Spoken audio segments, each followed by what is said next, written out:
So when I think about my brother Malcolm, I think about this little thing that just happened with his daughter, and I'll be honest with you. I got 10 children, 7 girls, 3 boys. If I thought I had a child that thought somebody killed me and wanted to avenge it and waited 30 years, I sure enough would have an attitude. I mean, you can give that chump time to die from natural causes. I mean, girl, do you love me or not? But listen what they told us. They told us that Malcolm X's daughter, see, I don't deal in friendship. Did she do it or not? I deal in logic. Here's a woman here in New York City. She decides she's going to kill Farrakhan. She leaves New York where all the murderers are. They got people that'll kill somebody for you just to practice because they know they're going to kill somebody on July the 4th. They just want to practice.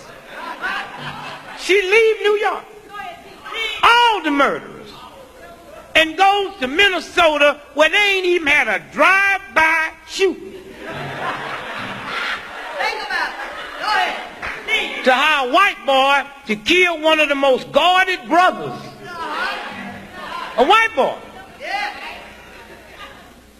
We don't even have to deal with that. I knew Malcolm. I loved Malcolm.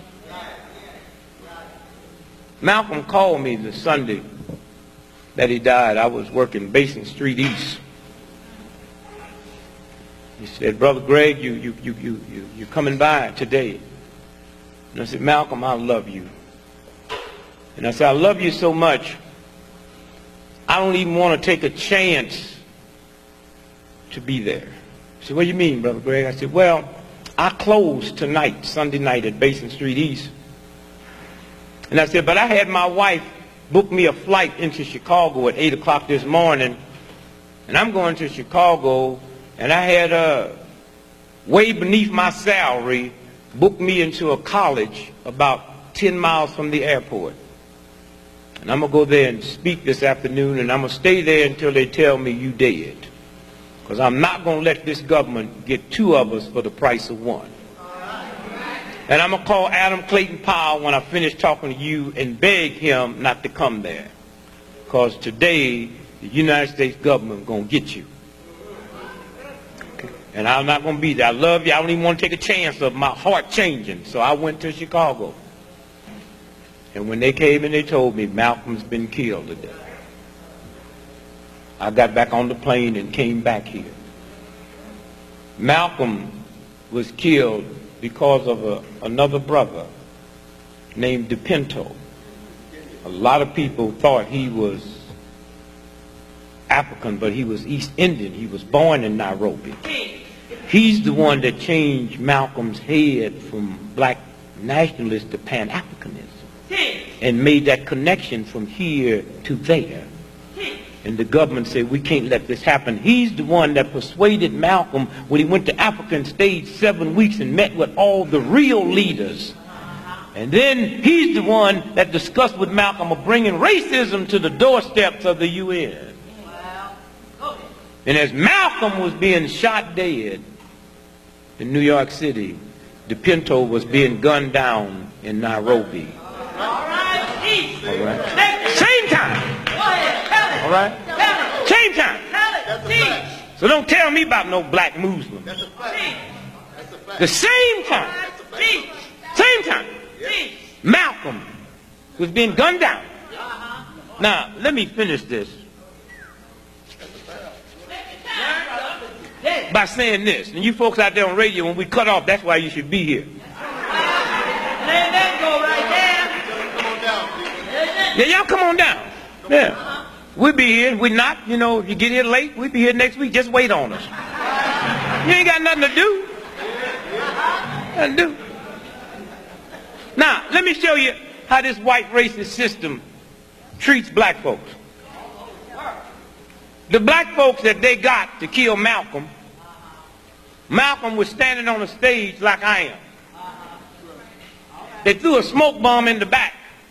When everybody got to watching the commotion, the brothers ran up with double-barrel shotguns and shot him.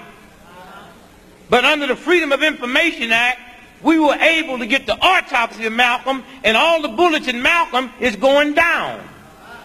Now, I can't stand on this stage and y'all down there pointing up, which means the government has such a low view of those black folks that would do it. They didn't even give them real bullets. They gave them blanks. Malcolm was shot from the ceiling top. And also under the Freedom of Information, the CIA have been forced to admit that they rented the Audubon Ballroom a week before. And that's when they went in there and tore them walls out and put them guns in the wall and shot him from a downward projection. That's what this game is about. But Malcolm lived a good life. The movie did not portray that. Of course not. The movie was an insult. I mean, here my man get killed, ain't got no insurance, no money. Betty pregnant with twins, got 4 kids, and then have 2 more, and then go ahead and raise them and go on and get her a doctor's degree. And in that old heathen movie, they ain't got room in that to tell me about what Betty did. But can show Malcolm snorting coke and having sex with a white woman in a car. This is a black person that did that. And then show Malcolm putting his head in a toilet. Now that's in the book, page 122.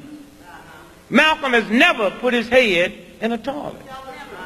So if that shows up in the book, the conspiracy goes all the way back to Alex,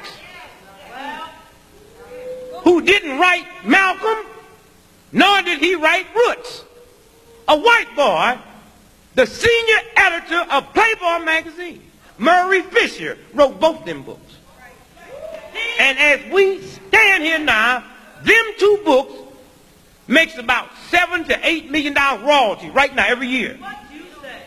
Then how come when Alex died, they had to auction off his stuff to pay off his bills? How come they didn't attach his royalties? Because he don't get no royalties.